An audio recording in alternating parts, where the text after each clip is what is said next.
ጥላውጊ የሚባለው አጋንንት ጎታቾች በአጋንንታዊ ድግምታቸው በመሳብ ወይም በመጎተት በሰው ላይ የሚያቆራኙት እንዲሞቱ የሚያደርጉት ነው ይነግራል። እሺ ወደ ትምህርቱ ስገባ ሰዎች ጥላውጊን ጠላት የሚሉትን ሰው በለጠኝ የሚሉትን ሰው በህይወታቸው የሚሰጉትን ሰው ከጉዳት እስከ ሞት የሚያደርሱበት አደገኛና ክፉ ተግባር ነው።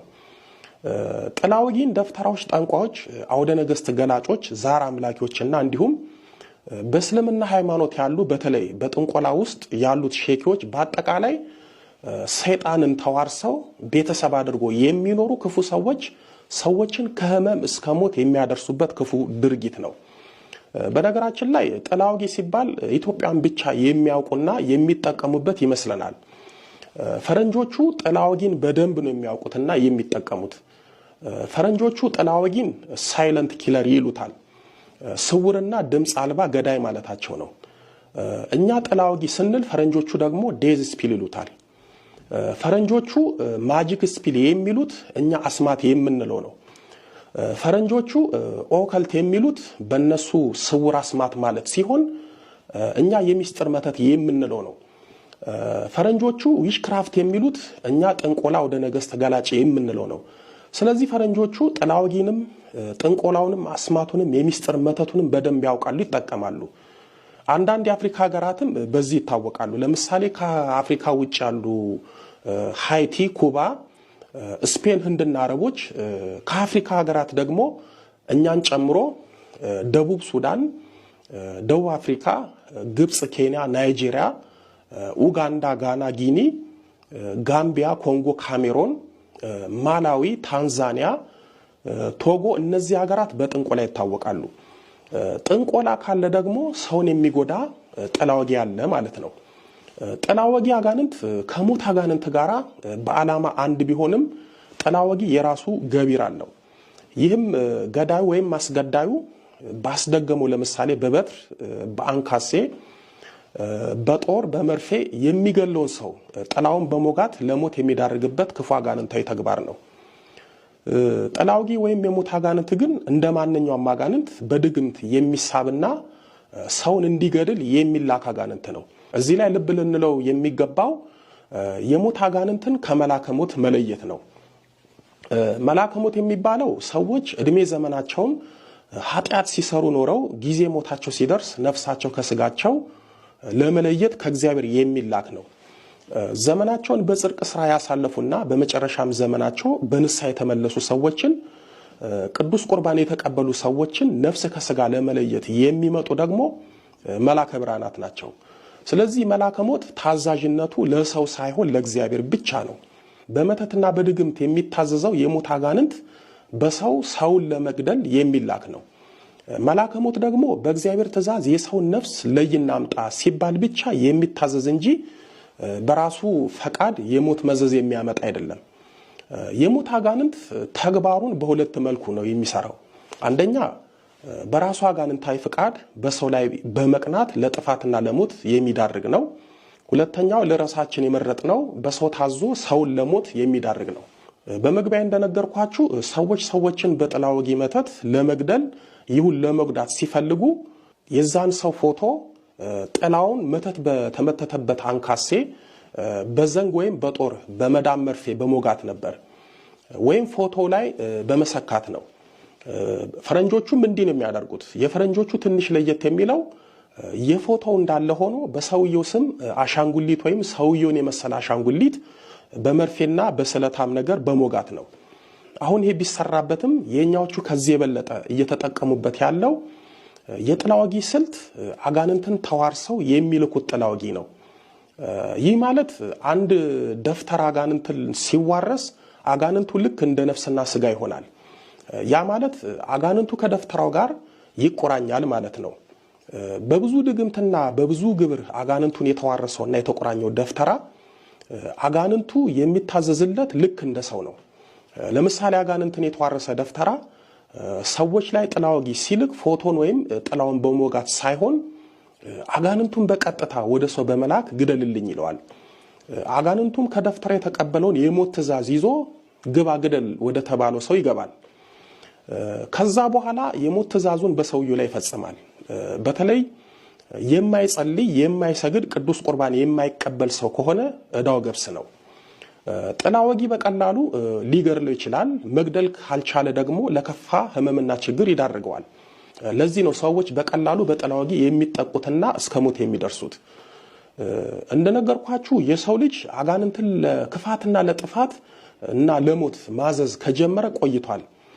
ለዚህም ነው እግዚአብሔር ሙሴን በኦሪት ዘዳግም በምዕራፍ 18 ቁጥር 11 ላይ አስማተኛ፣ መተተኛ፣ በድግምት የሚጠነቁልም መናፍስትንም የሚጠራ ጠንቋይም ሙታን ሳቢም ባንተ ዘንድ አይገኝ ብሎ ያዘዘው።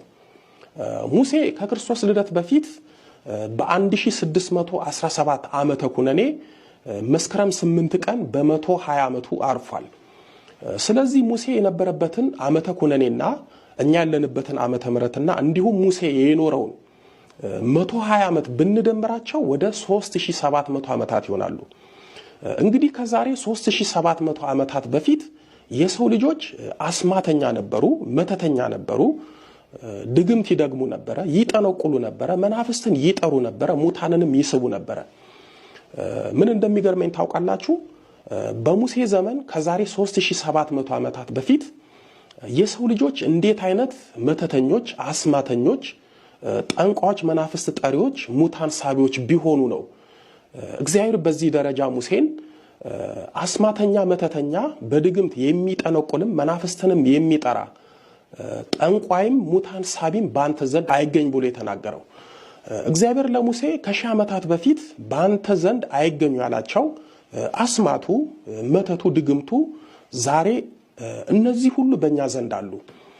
እግዚአብሔር አይገኝ ያላቸው በእኛ ዘመን አገልጋይ በመሰሉት ዘንድ ተገኝተው ለትውልዱ ለሕይወት መንገዱ ዕዳና ፍዳ ሆነዋል።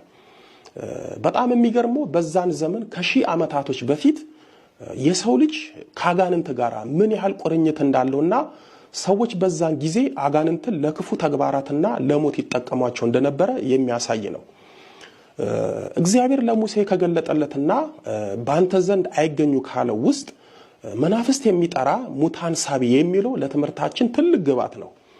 መናፍስት ጠሪ የሚባሉት አጋንንትን ለክፉ ተግባራት የሚገለገሉባቸውና የሚያዟቸው፣ የሚጠሯቸው፣ የሚስቧቸው ሰዎች ናቸው። ሙታን ሳቢ የሚባሉትም የሞተ ሰውን በአጋንንት ጥበብ እየጠሩ ማን የገደለ እያሉ የሚያናግሩና አጋንንትን ለሞት የሚጠቀሙባቸው ናቸው። ስለዚህ የሞት መናፍስት የሚጠሩት ሙታን የሚስቡት አስማተኞች በመተታቸውና በድግምታቸው ነው። በተለያየ ገድለ ቅዱሳን ላይ ጠንቋዮች፣ አጋንንት ጎታቾች፣ መተት መታቾች አጋንንት እየሳቡ ቅዱሳንን ለማጥፋት ሲመክሩ ይታያል። ቅዱሳኑን በጸሎት የበረቱና በእግዚአብሔር መለኮታዊ ጥበቃ ስር የተጠለሉ በመሆናቸው አጋንንቱ እንኳን ሊገድላቸው ቅዱሳኑ አጋንንቱን ሲያጠፋቸው ይታያል። የወለላይቱ እመቤት ልጆች አንድ ሰው የእግዚአብሔርን ሕግ ካልጠበቀ፣ በኃጢአትም ምክንያት ከእግዚአብሔር ከራቀ፣ በኃጢአትም ከተጨማለቀ የእግዚአብሔር መለኮታዊ ጥበቃና የጠባቂው መልአክ ጥበቃ ይለየዋል። በዚህን ጊዜ ለአጋንንት የተጋለጠ በመሆኑ አጋንንት ሕይወቱን ማበላሸት ብቻ ሳይሆን ከስጋ እስከ ነፍስ ሞት ሊያደርሰው ይችላል። ስለዚህ የራሳችን መንፈሳዊ ሕይወት አልባነት፣ የጸሎት ባዶነት ለሰውና ለአጋንንት ተላልፈን እንድንሰጥ ያደርገናል። አንዳንድ የዋዎች የሆኑ ሞኞች እግዚአብሔር ለምን አይጠብቀኝም? ለምን ለአጋንንት አሳልፎ ይሰጠኛል? አጋንንት እንዴት ሊገድለኝ ይችላል? የሚሉ አይጠፉም። ሰማያዊ አምልኮት በተሆንበት የፈጠረንን እግዚአብሔርን በረሳንበት በኃጢአት በጨቀየ ማንነት እግዚአብሔርን እንደ ቅዱሳኑ ጠብቀኝ ማለት ሞኝነት ነው። የተበላሸ ከእግዚአብሔር የሸሸ ሕይወት ካለን እንኳን እግዚአብሔር የታዘዘልን ጠባቂ መልአክም ይርቀናል። በኃጢአታችን ጠባቂ መልአክ ከራቀን ማን ሊቀርበን እንደሚችል የታወቀ ነው። ለዚህ እኮ ነው መንፈሳዊ ሕይወትና የአምልኮት ሕይወት የሌላቸው ሰዎች ከጠላቶቻቸው በተላከ ጥላ ወጊ በቀላሉ የሚሞቱት። ወዳጆቼ እግዚአብሔር ወዳጆቹን ከሚፈትንበት መንገድ አንዱ በመከራና በአጋንንት ነው። አንዳንዴ በመንፈሳዊ ሕይወታችን በጸሎትና በሰማይ አምልኮታችን የጸናን በእምነታችንም በእርሱ ላይ የተደገፍን ብንሆንም እንደ ኢዮብ አጋንንት ስጋዊ ሕይወታችንን ለማመሰቃቀል፣ ነፍሳችንን ከስጋችን ለመንቀል እንደ ፈተና ሊታዘዝብን ይችላል። ስለዚህ በጸሎት የተጋን በእግዚአብሔር ላይ የተደገፍን የሞት አጋንንት ሰለባ ባንሆንም ለፈተና ጥላውጊ ሊቃጣብን ይችላል። በመተት መታቾች በድግምት ደጋሚዎች ጥላውጊ የሚላከው ተቀናቃኝ ጠላቴ በሚሉት ሰዎች ነው። እነዚህ ሰዎች የኛን ነገርና እኛን ለማጥፋት በሞት ህይወታችንን ለመቀማት ገንዘብ በመክፈል የተለያዩ ነገሮችን በመገበር ጥቃት ሊያደርሱብን ይችላሉ። ሰውን በጥላውጊ ወይም በሞት አጋንንት ለማጥፋት የሚፈልጉ ክፉ ሰዎች ጠንቋዮች፣ ድግምተኞች ጋር በመሄድ እከሌን አጥፋልኝ በማለት አንዳንዴም ደጋሚው ራሱ ምን ችግር አለው አጥፋለሁ በማለት በመጠየቅ የሚፈጽሙት ነው። ሰውን በጥላውጊ ወይም በሞት አጋንንት ለመግደል እና ለማስገደል የሚጠይቁትን ሰዎች ነብዩ ኢሳይያስ በትንቢተ ኢሳይያስ በምዕራፍ 19 ቁጥር 3 ላይ በድግምት የሚጠነቁሉትንም መናፍስት ጠሪዎቻቸውንም ጠንቋዮቻቸውንም ይጠይቃሉ ብሏል። ልክ ዛሬም ሰዎች ጠንቋዮችንና ደፍተራዎች ጋር ሄደው እንደሚጠይቁት ማለት ነው። እስኪ ደግሞ የጥላውጊ መተት በየትኛው ህመም ራሱን ይደብቃል የሚለውን እንዴ በዚህ በሳይንስ ዘመን አጋንንት እንዳይታወቅበት ራሱን በተለያየ በሽታ በመሰወር እንዲሁም በመናውቃቸው በሳይንስ ምርምር በተደረሱባቸው በሽታዎች ራሱን በመደበቅ ይጫወትብናል። ለምሳሌ ዛር፣ አይነጥላና መተት የሴት ወገብ ላይ በመቀመጥ ሊያሰቃያት ይችላል። በወገብ ህመም የምትሰቃይ ሴት ሐኪም ቤት ብትሄድ የዲስክ መንሸራተት ተብላ ምናልባትም ኦፕራሲዮን ተደርጋ ሳትድን ትቀራለች። በዲስክ መንሸራተት ስም የተደበቀው አጋንንት ስውር የህመም ጥቃት እያደረሰ ሳይታወቅበት ወገቧን እንደጠፈረ ይሆናል። በአንድም በሌላ አውቀንም ይሁን ሳናውቀው በራሳችንም ይሁን በቤተሰባችን ምክንያት ወደ ህይወታችን ሰርጎ የገባው የዛር አጋንንት ጀርባችንና እግራችን ላይ ይቀመጣል። እኛም ዛር መሆኑን ስለማናውቅ ሐኪም ቤት እንሄዳለን። የዛር አጋንንቱ ራሱን በነርቭ በሽታ ስም ይደብቃል። በሐኪምም የነርቭ ችግር ነው እንባላለን። መድኃኒት እንውጣለን፣ ፊዚዮቴራፒም እንታከማለን፣ ግን ለውጥ የለም፣ ህመሙ እንዳለ አለ። በነርቭ ስም የተደበቀው አጋንንት በቁርጥማት በውጋት እግራችንን በመሸምቀቅ እንዳንራመድ እንዳንተኛ በማድረግ በግልጽና በስውር ይዋጋናል። ልክ እንደዚህ ሁሉ ጥላወጊም የሞት አጋንንትም ራሱን በተለያየ በሽታ ይሰውራል። የጥላወጊ አጋንንት እኛን ለሞት ለማብቃት በልብ መብ ራሱን ይሰውራል። የጥላወጊ ወይም የሞት አጋንንት የተላከበት ሰው አጋንንቱ ልቡ ላይ ቁጭ ብሎ በድንገት ልቡን ከስራ ወይም ከጥቅም ውጪ ሲያደርግ ሰውየው በድንገት ልቤን በማለት ሊሞት ይችላል። በሟቹ በድንገተኛ ሞት የተደናገጡ ቤተሰቦቹ አስክሬን ምርመራ ብለው ሆስፒታል ይወስዱታል። እዛም ድንገተኛ የልብ ህመም ነው ተብሎ ይነገራል። ቤተሰቡም ሟች በጠላቱ በጥላወጊ ሳይሆን በልብ ህመም እንደሞተ ሰምቶ ይቀራል። ገዳይም በእግዚአብሔር ዘንድ እንጂ በሰው ዘንድ ሳይታወቅ ይቀራል። እዚህ ላይ ልብ የምትሉት በልብ በሽታ የሚሞተውን ሁሉ በጥላወጊ ነው ብላችሁ እንዳትደመድሙ።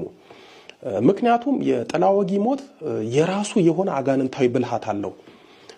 ሌላው የጥላወጊ ወይም የሞት አጋንንት ራሱን በከፍተኛ ራስ ምታትና ውጋት ሊደብቅ ይችላል። የጥላወጊ አጋንንት የተቆራኘው ሰው በድንገት በጤንነት ወጋኝ ራሴን አመመኝ በማለት ሐኪም ቤት ደጃፍ ሳይደርስ በድንገት ሊሞት ይችላል። ስለዚህ የጥላወጊ ወይም የሞት አጋንንት ወደ ህይወታችን ሲመጣ ለሞት ሲቃጣ ራሱን በመናውቃቸውና በማናውቃቸው በሽታ ራሱን ሰውሮ ለመቃብር ጓሮ ሊዳርገን ይችላል። ጥላወጊ ፖሊስ የማይደርስበት የማያውቀው የተጎጂ ቤተሰብም የማይገነዘበው ነው። ሰውን በግልጽ የገደለን ሰው የሀገሪቱ ህግ ይዳኘዋል።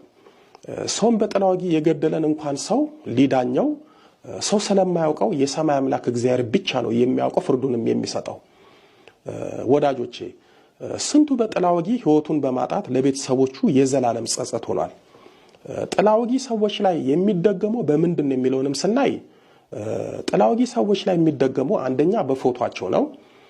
ጠላት የምቀኝ ያሉትና በቅናት በክፋት ለመግደል የፈለጉትን ሰው ፎቶውን በጦር በጃርት ሾክ ባንካሴ የወጉ የጥላወጊውን ድግምት ይደግሙበታል። ያን የሰውየው ራሴን ልቤን ወጋኝ፣ አነቀኝ፣ መተንፈስ አቃተኝ፣ ተቃጠልኩኝ፣ አቃጠለኝ በማለት እንዲሁም በድንገት ራሱን በመሳት እስከ ሞት ይደርሳል። ሌላው ፎቶን ብቻ በማየት በቀጥታ ጥላወጊውን አጋንንት ወደ ሰውየው በመላክ ሰውየውን እስከ ሞት ያደርሱታል። ጥላ ወጊ በፎቶ ይደገማል ስላችሁ እንዳትፈሩ። የብዙዎቻችን ፎቶ በማህበራዊ ሚዲያ ላይ አለ። መታቾችና አስመታቾች በቀላሉ ፎቶአችንን ያገኛሉ፣ ሊመቱትም ይችላሉ። ግን እናንተ የምትጸልዩ ከሆነ በአምልኮት ሕይወት የምትበረቱ ከሆነ ፎቶአችሁ ለመተት ሳይሆን ለውበት ይሆናል። ሲፈልጉ ፎቶአችሁን መተት ይመትቱበት፣ ሲፈልጉ ለቤታችሁ ውበት ግድግዳቸው ላይ ይስቀሉት። በኦሪት ዘኍልቍ በምዕራፍ 23 ቁጥር 23 ላይ በያዕቆብ ላይ አስማት የለም እንደተባለው በእናንተም ላይ በፎቶአችሁም በሆነ ነገራችሁም ጥላ ወጊ ቢልኩ አይሰራም። በነገራችን ላይ በያዕቆብ ላይ አስማት የለም የሚለው ቃል ያዕቆብ በነበረበት ዘመን ሰዎች አስማትን እንደሚጠቀሙ ትልቅ ማሳያ ነው። ያዕቆብ ከክርስቶስ ልደት በፊት በ1871 ዓመተ ኩነኔ በ147 ዓመቱ አርፏል። ያዕቆብ የነበረበትን ዓመተ ኩነኔና እኛ ያለንበትን ዓመተ ምሕረት እንዲሁም ያዕቆብ የነበረበትን ዕድሜ ብንደምራቸው ወደ 4035 ዓመታት ይሆናል። በያዕቆብ ዘመን አስማትና በሰዎች ላይ በክፋት የሚደረግ አስማት ስላለ ነው በያዕቆብ ላይ አስማት የለም ተብሎ የተጻፈው። የወለላይቱ እመቤት ልጆች ይህ አስማትና መተት የሚሉት ነገር ከ4000 ዓመታት በፊት እንደነበረና ሰዎች ለጥፋትና ለክፋት ይጠቀሙት እንደነበረ ልባላችሁ። ሁለተኛው በልብስና በጫማ ነው። የሰው ልብስ ለምሳሌ የውጭም ይሁን የውስጥ ልብሶች ላይ ጫማም ላይ በመመተት ነው። ይሄ የሰውየውን የትኛውንም ልብስ በመውሰድ ልብሱ ላይ የጥላ ወጊ ድግምት በመድገም ከህመም እስከ ሞት ያደርሱታል። ሶስተኛው በቀጥታ ወደ ሰውየው በመላክ ነው። ጥላ ወጊ መተት የሚላክበት ሰው አጋንንቱን ጠርቶ እከሌን ግደልልኝ በማለት በቀጥታ በስሙ ወደ ሰውየው ይልክበታል። በዚህም ሰውየውን እስከ ሞት ያደርሱታል። አራተኛው በዘንግ በጦር ባንካሴና በጃርት ሾክ በጫፉ ላይ ድግምቱን ደግመው ሰውየውን ወቅተ ግደለው በማለት የሚመትቱበት ዘዴ ነው። ይሄ ሲሆን ነው አንዳንዶች በድንገት ወጋኝ ብለው ለህመምና ለሞት የሚዳረጉት። መተተኞች ጥላ ወጊ ለምን ይጠቀማሉ የሚለውን ባጭሩ እንይ። በእርግጥ ሰዎች ጥላ ወጊን ጠላት የሚሉትን በለጠኝ የሚሉትን ሰው በሞት ለማጥፋት ወይም ለመግደል እንደሚመትቱ ነግሬያቸዋለሁ። ከዚህ በተጨማሪ ሰዎች ጥላ ወጊን የሚጠቀሙት አንደኛ አስመታቾቹና መታቾቹ ጥላ ወጊን ሚስጥራቸው እንዳይታወቅ ይጠቀሙበታል። ለምሳሌ በመተት የአንድን ሰው ሙሉ እድሉን ወስደው የሚጠቀሙ ሰዎች ሁሌ በስጋት ነው የሚኖሩት።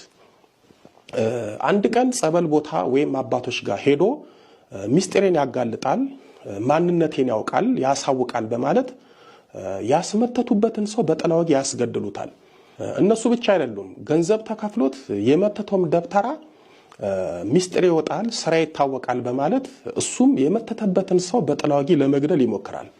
በጣም የሚገርማችሁ አንድ ሰው ላይ ጥላ ወጊ ሲላክ 3 አካላት ናቸው ጠላት የሚሆኑት።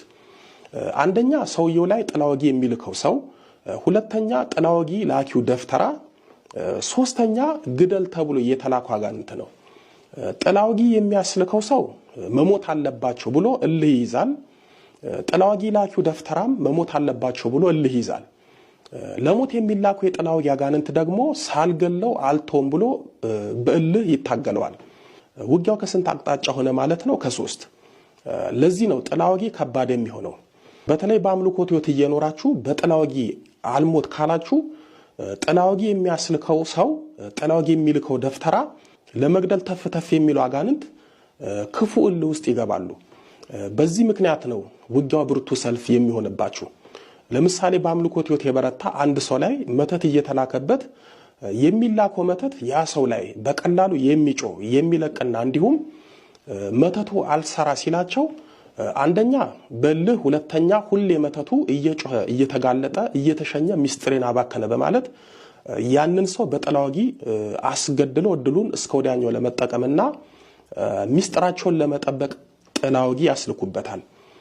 እስከ ወዲያኛው እድሉን ለመጠቀም ያልኳችሁ ለምሳሌ ሰዎች እድላችሁን ሙልጭ አድርገው ወስደውባችሁ በእናንተ እድል የሚጠቀሙ ከሆነ እናንተ ላይ ጥላ ወጊ በመላክ አንደኛ ናቸው።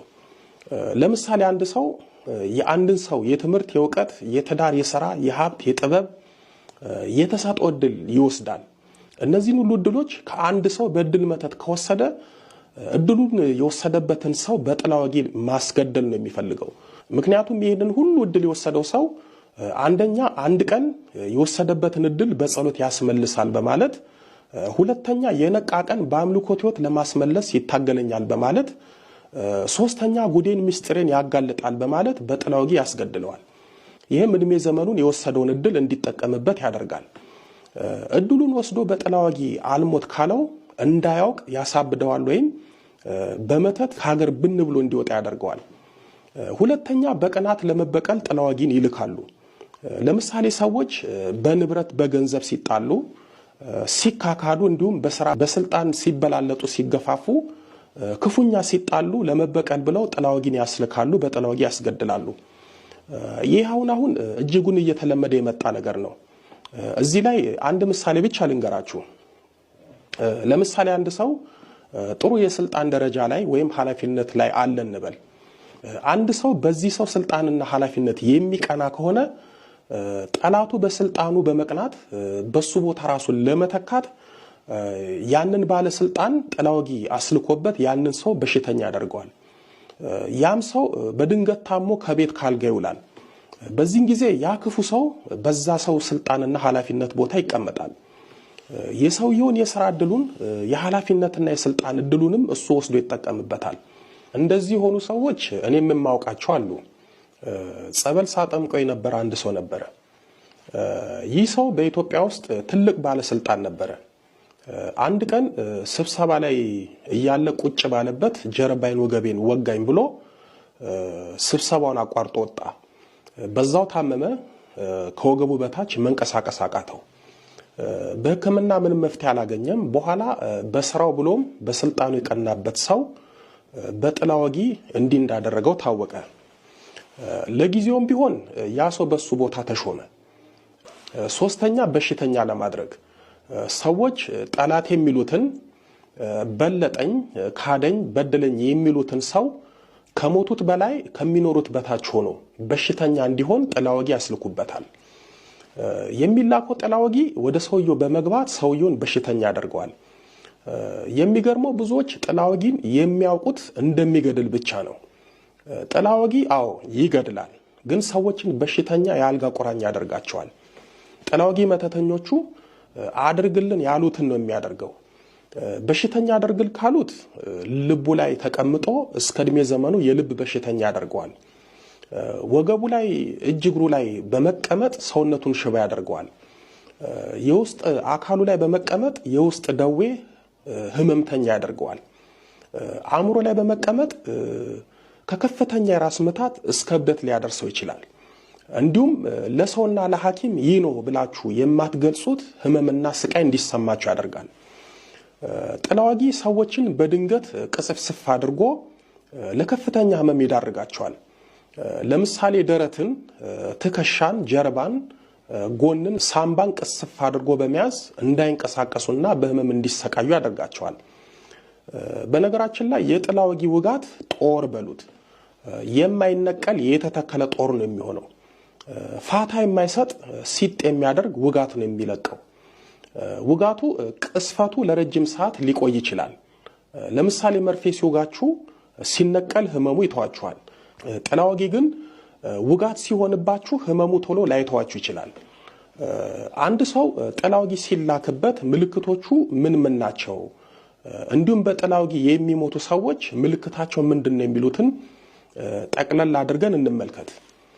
የወለላይቱ እመቤት ልጆች በጥላ ወጊ ሰዎች ጥቃት ሲደርስባቸው በአስደንጋጭና በድንገት ሊሞቱ ይችላሉ። ጥላ ወጊ ወይም የሞት አጋንንት የተደገመበት ሰው ሞቱ ይናገራል ወይም ምልክት አለው። የሚገርመው በጥላ ወጊ የሞተ ሰው የሚሞተው በጤናው ነው። ሳይታመም ቤተሰብ ሳያስታምመው በድንገት ነው የሚሞተው። በአጠቃላይ በጥላ ወጊ ወይም በሞት አጋንንት የሚመጣ ሞት ጊዜ የማይሰጥ ለማስታመምና ለሐኪም ቤት የማያዳርስ ነው። ስለዚህ በዝርዝር እንመልከታቸው። አንደኛ በድንገት ልቤን አመመኝ፣ ራሴን ወጋኝ፣ ጀርባዬን ወጋኝ፣ የሆነ ነገር ቅስፍ አደርገኝ ይላሉ። ተዝለፍልፈው ጸጥ ይላሉ፣ ከዛም ይሞታሉ። ሁለተኛ በድንገት የልብ ምታቸው አተነፋፈሳቸው ዝብርቅርቅ ይላል። የልብ ምታቸው በድንገት ዝቅ ይላል ወይም ከፍ ይላል፣ ከተለመደው ውጪ ይፈጥናል። ሶስተኛ በድንገት አቅም ያጣሉ፣ ይዝለፈለፋሉ፣ በድንገት ራሳቸውን ስተው ይወድቃሉ። አራተኛ በጠራራ ፀሐይ ብርድ ይላቸዋል፣ ሙሉ ሰውነታቸው ይቀዘቅዛል። አምስተኛ በድንገት ከፍተኛ የሞት ፍርሃት ይሰማቸዋል፣ የሞት ፍርሃት ውስጥ ይወድቃሉ። ስድስተኛ ሳይታመሙ 24 ሰዓት ትሞታላችሁ አትኖሩም በሚል ሐሳብ ይቸገራሉ። ሞትን እያሰቡ እላፊ ይጨነቃሉ፣ ይፈራሉ። ሰባተኛ መኪና ስታሽከረክሩ ብትገለበጡስ ገደል ግቡ፣ ቀጥ ባለ ሜዳ ላይ መሪውን እጠፉ፣ ተጋጩ በሚል ሐሳብ ይቸገራሉ። መኪና እያሽከረከሩ በድንገት ጭልም ማለት፣ ብዥ ማለት፣ ማዞር፣ ፍርሃት ውስጥ መውደቅ፣ መደበት፣ ግልጅጅ እያሉ እንቅልፍ ይላቸዋል። መኪና እያሽከረከራችሁ እንዲህ ሲሰማችሁ በመጀመሪያ አማትቡ። ከዛ መኪናውን ጥግ ላይ አቆማችሁ አባታችን ወይም ሰላም ልክ ይጸልያችሁ እንዲህ የምታደርገኝ በስላሴ ስም፣ በእመቤታችን ስም፣ በቅዱስ ሚካኤል ስም፣ በቅዱስ ገብርኤል ስም፣ በቅዱሳኑ ስም ታሰር በሉ። ስምንተኛ በድንገት ውስጥ አናትን ክው አድርጎ መምታት ነው። ይሄ ሲሆን በድንገት ሊያዞራቸው ሊዞርባቸው እንዲሁም ሰማይ ምድሩ ድብልቅልቅ ብሎባቸው ሊወድቁና ራሳቸውንም ሊስቱ ይችላሉ። በአብዛኛው ግን የሆነ ሰው የመታቸው እስኪመስላቸው ድረስ ከውስጥ አናታቸው የመመታት ስሜት ይሰማቸዋል። በዚህም ድብልቅልቅ ብሎባቸው ሊያዞራቸው ይችላል። ዘጠነኛ ድንገተኛ ትንታ። ሰው መቼም በተፈጥሮ ትን ይለዋል። ትንታ ሁሉ ጥላወጊ አይደለም። ግን ሰውን በጥላወጊ ለመግደል ጥላወጊ አጋንንት የሚደበቅበት አንድ ነገር ይፈልጋል። ስለዚህ በድንገት ምግብ ሲበሉ፣ ውሃ ሲጠጡ ትን ብሏቸው በድንገት ጸጥ ሊሉ፣ መተንፈስና መናገር ሊያቀታቸው ይችላል። አንዳንዴም ጥላወጊው በትንታ ተሸፍኖ ትንታን እንደ ሽፋን ተጠቅሞ በትንታ ሊገድላቸው ይችላል። አስረኛ በድንገት ሳምባቸው ሊቆለፍ ይችላል። ጥላወጊ ወደ ሰውነታቸው ሲገባ ሳምባ ላይ በመቀመጥ ሳምባቸውን በመቆለፍ እንዳይተነፍሱና በዛው ሊገድላቸው ይችላል። 11ኛ በሚያውቁትና በማያውቁት ህመም ገብቶ መግደል ነው። ለምሳሌ አንድ ሰው በተፈጥሮ የልብ ህመምተኛ፣ የኩላሊት ህመምተኛ፣ የሳምባ ህመምተኛ፣ የጉበት ህመምተኛ፣ የስኳር፣ የደም ግፊት፣ የካንሰር ህመምተኛ ሊሆን ይችላል። ከነዚህ ውስጥ አንድ ህመም ያለበት ሰው ላይ ጥላወጊ ተልኮበት ግድል የተባለው ጥላወጊ ሰውየው በስጋው ያመመውን ህመም ተጠቅሞ ወይም የስጋ ህመሙን እንደ ሽፋን ተጠቅሞ ሞቱን ሊያፋጥንና በህመሙ ተደብቆ ጥላወጊው ሊገድለው ይችላል። ጥላወጊው በህመማቸው ተደብቆ የሚገድላቸው ሰዎች ወይም ጥላወጊው በሰዎቹ በስጋዊ ህመም ተደብቆ ሲገድላቸው ለመታቹና ለአስመታቹ ሰርግና ምላሽ ነው። ምክንያቱም ለምሳሌ ሰውየው የልብ ወይም የሳምባ ህመምተኛ ሆኖ ግን በጥላወጊ ቢገድሉት አንደኛ የሟች ቤተሰብ ሰውየው የሞተው በጥላወጊ ሳይሆን በህመሙ ነው የሞተው ብለው ያምናሉ። ሁለተኛ ሰውየውን በጥላወጊ የገደሉት ሰዎች ሰውየው በጥላወጊ ሞቶ ግን በህመሙ ነው የሞተው መባሉ የነሱን የገዳይነት ምስጢር ይጠብቅላቸዋል። ከዚሁ ጋር በተያያዘ ለምሳሌ ሰውየው የልብ ህመምተኛ እንደሆነ ሐኪሞቹ የሚያውቁ ከሆነ ሰውየው ግን በድንገት በጥላወጊ ቢሞት በዚህም የሟች አስከሬን ለምርመራ ሆስፒታል ሄዶ ምርመራ ቢደረግ ሐኪሞቹ የሰውየውን የልብ ህመምተኛ እንደሆነ ስለሚያውቁ ለሟች ቤተሰብ ሰውየው በልብ ህመም እንደሞተ ይናገራሉ። የሟች ቤተሰብም ሰውየው በጥላወጊ ሞቶ ግን በድንገተኛ በልብ ህመም እንደሞተ አምነው ይቀበላሉ። ለዚህ ነው ጥቂት የማይባሉ ሰዎች በጥላወጊ የሞቱ ግን አሟሟታቸው ቀድሞ በሚያማቸው ህመም የሚሳበበው። በዚህ አጋጣሚ በጥላወጊ ስለተፈጸመ አንድ አሳዛኝ ታሪክ ልንገራችሁ። ከዛሬ 10 ዓመት በፊት አንድ ሰው ከካናዳ ጠቅልሎ ኢትዮጵያ ይመጣል። ይህ ሰው ካናዳ በልጅነቱ ነው ሄደው እዛም ተምሮ በነዳጅ ካምፓኒ ውስጥ ለ30 ዓመታት በምህንድስና ሙያ ያገለግላል። ብዙ ብርም ተከፋይ ነው። 30 ዓመት ከሰራ በኋላ ሚስቱን 2 ልጆቹን ይዞ ወደ ኢትዮጵያ ጠቅልሎ ይገባል። ሀብታም ስለነበረ ከውጭ ሀገር ከ10 በላይ ዶዘሮች፣ ከ10 በላይ ግሬደሮች፣ ከ10 በላይ ሎደሮች አስገብቶ በኮንስትራክሽን ስራ ላይ ይሰማራል። ስራ እንደጀመረ ብዙ ፈተና ይገጥመዋል። 2 ዓመት እንደሰራ መስከረም 16 ቀን መስቀል አደባባይ የመስቀልን በዓል አሳልፎ ማታ ወደ ቤቱ ገባ። ማታ ተኝቶ አድሮ ጠዋት ሚስቱ ስትቀሰቅሰው እሱ በተኛበት ሞቷል። ከጎኗ ሞቶ አደረ። ሚስቱ ተደናገጠች፣ አለቀሰች፣ ቤተሰብ ጠራች። ወደ ሆስፒታል ወሰዱት። አንድ ቀን ህመም የሚያውቀው ሰው አስከሬን ምርመራ ተደርጎ በልብ ህመም ነው የሞተው ተብሎ ተነገራቸው። የሚገርመው 30 ዓመት ካናዳ ሲኖር በየ6 ወሩ የጤና ምርመራ ያደርግ ነበር። እዚህም እንደዛው፣ ግን ምንም አይነት የልብ ህመም ሪከርድ የለውም። ግን በልብ ህመም ሞተ ተባለ። ሚስቱ ግን በስራው ላይ ብዙ ጠላቶች፣ ምቀኞች እንዳሉት ስለምታውቅ በጥላ ወጊ እንደሞተ አወቀች። በነገራችን ላይ ከሐኪሞች 2 ነገር ይገርመኛል። አንድ ሰው ታሞ ሆስፒታል ሄዶ ሐኪሞቹ ህመሙን ካላወቁ ታይፎይድ እና ታይፈስ ነው ብለው መድኃኒት አሸክሙ ይልኩታል። አብዛኛው ሰው ታሞ ሆስፒታል ሲሄድ ታይፎይድ እና ታይፈስ ነው የሚባለው። ታይፎይድ እና ታይፈስ የለም እያልኳችሁ ሳይሆን ሐኪሞቹ በሽታውን ማግኘት ሲያቅታቸው ለበረከት ብሎ ለታማሚ የሚሰጡት በሽታና የበሽታ ስም ታይፎይድ እና ታይፈስ ነው። ሁለተኛ ሰዎች በድንገት ሞተው አስከሬናቸው ሆስፒታል ሄዶ የአስከሬን ምርመራ ከተደረገላቸው በኋላ ብዙውን ጊዜ ሐኪሞቹ ሟች በልብ ችግር በልብ ህመም ነው የሞተው ይላሉ። እነዚህ 2ቱ ይገርመኛል። ወደ 11ኛው ስንሄድ በድንገት መሞት ነው። ጥላ ወጊ ሰዎችን በድንገትና በቅጽበት ስለሚገድል ሰዎች ሳይታወቅ በድንገት ይሞታሉ። ለሕክምና የማይዳረስ ሞት ይሞታሉ።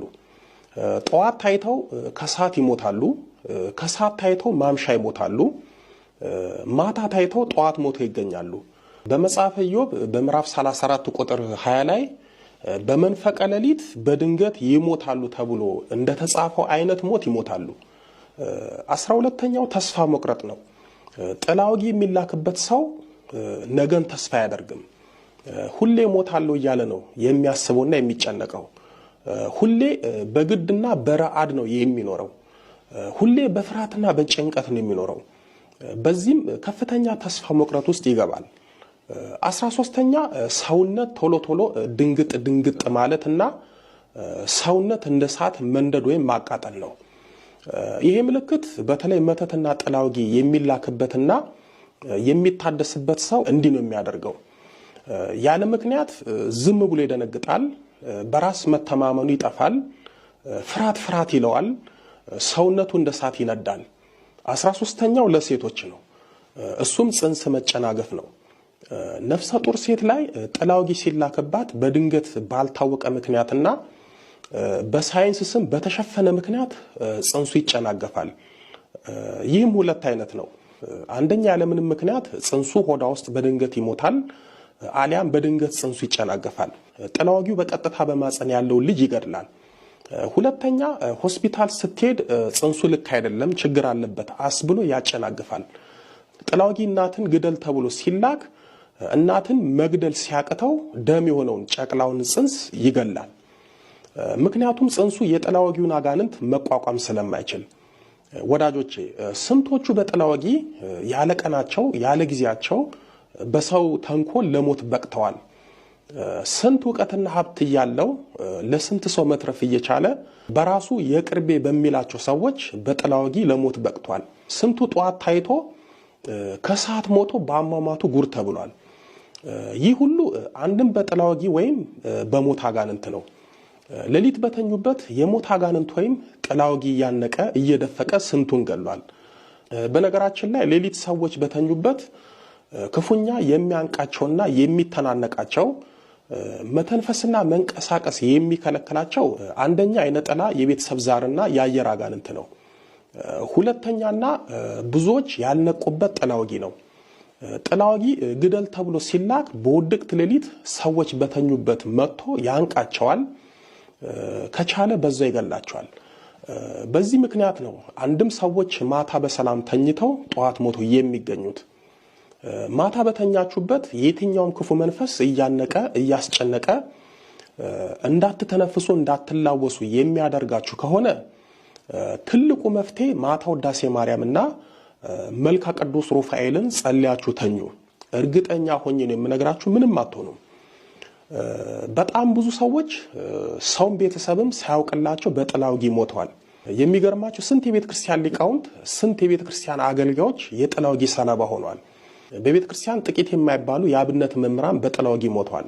ቤተ ክርስቲያናችን ጥቂት የማይባሉት ሊቃውንት በጥላውጊ አጣለች። የጥላውጊ ሁነኛ መፍትሄ ምንድነው የሚለውን አይተን ትምህርታችንን እናጠቃልላለን። አንደኛው ጸሎት ነው። የወለላይቱ እመቤት ልጆች ሁሉም ጸሎት አምልኮታችንን የምንገልጽባቸው ከፈጣሪ የምንነጋገርባቸው ራሳችንን የምንጠብቃቸው መንፈሳዊ መሳሪያችን ቢሆኑ በብርቱ ለሚፈትኑን እስከ ሞት ለሚፈልጉን አጋንንትና ክፉ ሰዎች አንዱ ፍቱን መፍትሄ ሰይፈ ሥላሴ ጸሎት ነው። ሰይፈ ሥላሴ ጸሎት የፈጠሩን ሥላሴ የምናመሰግንበት ቢሆንም በዚህ ጸሎት ከቅድስት ሥላሴ ዘንድ መለኮታዊ ልዩ ጥበቃ እናገኝበታለን። የሰይፈ ሥላሴ ጸሎት አንዱ ቃል ኪዳኑ ድንበር ጥሶ የሕይወታችንን አጥር አፍርሶ የሚመጣን ጠላትና ድንገተኛ ሞትን የሚከላከልልን ታላቅ ጸሎት ነው። ሰይፈ ሥላሴን የሚያዘወትር በተለይም እንደ አንድ ስራው ቆጥሮ የሚጸልይ ሰው መቼም ይሁን መቼ ለጥላውጊ ወይም ለሞት አጋንንት ተላልፎ አይሰጥም። የጥላውጊ አጋንንት ቢመጣበትም የጸለየው ሰይፈ ሥላሴ በግልጽና በስውር ይመክትለታል፣ ይከላከልለታል። ወዳጆቼ ሰው በርትቶ ከጸለየ እንኳን ከጥላውጊ እንኳን ከሞት አጋንንት ከዘላለማዊ የሲኦል እሳት ራሱን ያስመልጣል። አቡነ ስነ ኢየሱስ የሚባሉ በ19 የሚውሉ ታላቅ ጻድቅ አባት አሉ። እኚህ ታላቅ ጻድቅ ቅዱስ ገብርኤልን ይወዱትና የታሳስ ክብረ በዓሉን ይዘክሩት ነበር። ታዲያ እግዚአብሔር ገድላቸውን፣ ድካማቸውን፣ ጸሎታቸውን አስቦ ከዚህ ከሚያልፈው ዓለም ወደማያልፈው ዘላለማዊ ዓለም ሊወስዳቸው መልአከ ሞትን መስከረም 19 ቀን አዘዘ። ጻድቁ አቡነ ስነ ኢየሱስም መልአከ ሞት ሊወስዳቸው እንደመጣ አይተውና አውቀው የወዳጄን የጠባቄን የቅዱስ ገብርኤልን የታሳስ በዓል ሳላከብር ዝክሩንም ሳልዘክር ወደ ፈጣሪ አልሄድም እንዳትወስደኝ ብለው በጸሎታቸው ገዝተውት የታሳስ ቅዱስ ገብርኤልን በዓል እንደዘከሩ ገድላቸው ይነግረናል። መልአከ ሞትን እንዳይወስዳቸው ከመስከረም እስከ ታሳስ በጸሎታቸው አቆይተውታል።